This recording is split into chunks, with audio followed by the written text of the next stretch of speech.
আসসালামু আলাইকুম বন্ধুরা, আশা করি আপনারা সবাই ভালো আছেন।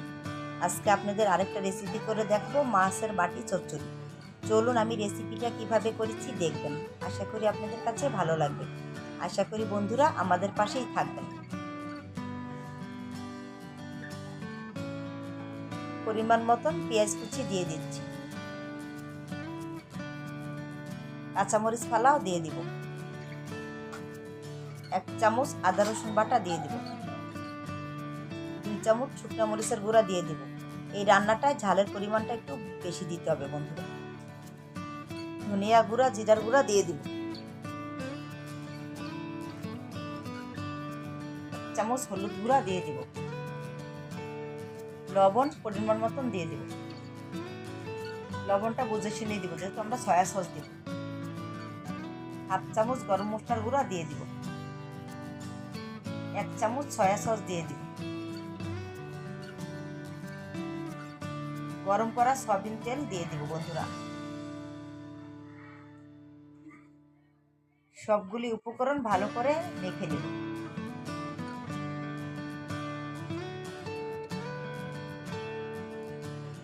উপকরণ মাখা কমপ্লিট। এখন মাছের পেটি দিয়ে দেব।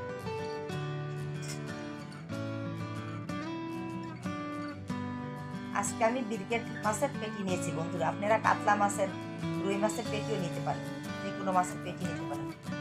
একটা টমেটো কুচি দিয়ে দিচ্ছি। মাছ মশলার সাথে ভালো করে মেখে নেব।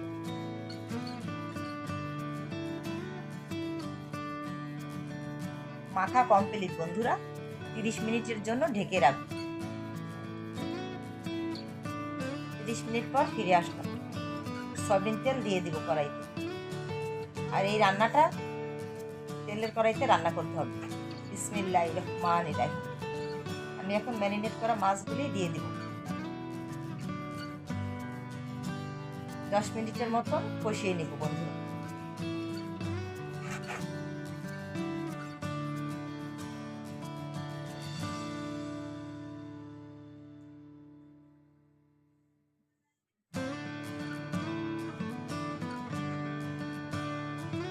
হালকা করে নাড়াচাড়া দিতে হবে, বেশি নাড়াচাড়া দেওয়া যাবে না বন্ধুরা, যেহেতু পেটির মাছ ভেঙে যাবে।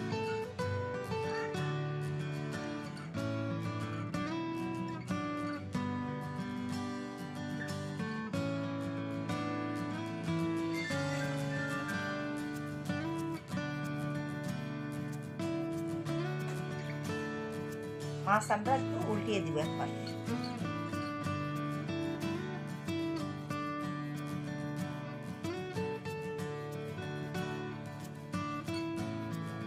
সামান্য পানি দিয়ে দিব বন্ধুরা। মশলা ধুয়ে রাখার বাটি থেকে পানিটা ছিল, সেই পানিটাই দিয়ে দিব।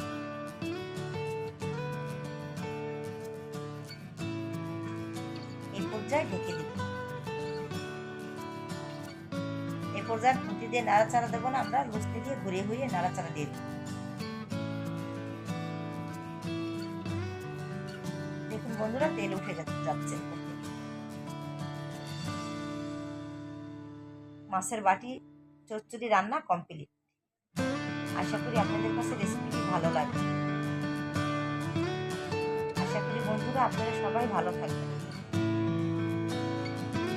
আজকের মতন আমি বিদায় নিচ্ছি। আল্লাহ হাফেজ। Thank you for watching. দেখা হবে পরের রেসিপি।